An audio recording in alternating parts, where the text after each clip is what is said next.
may isang pamilya mula Cebu na nakipagsapalaran sa Maynila. Doon sila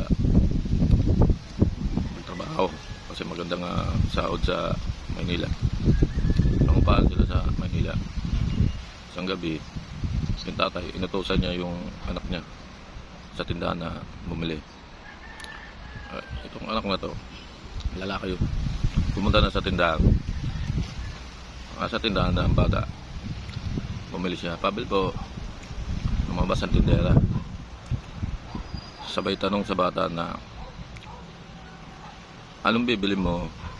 Ilan bibili mo? Anong pangalan mo? Tatlong tanong. Pero sumagot ang bata. Sinagot niya ito ng isang salita lang. Sagot ng bata, Birto. Yun lang.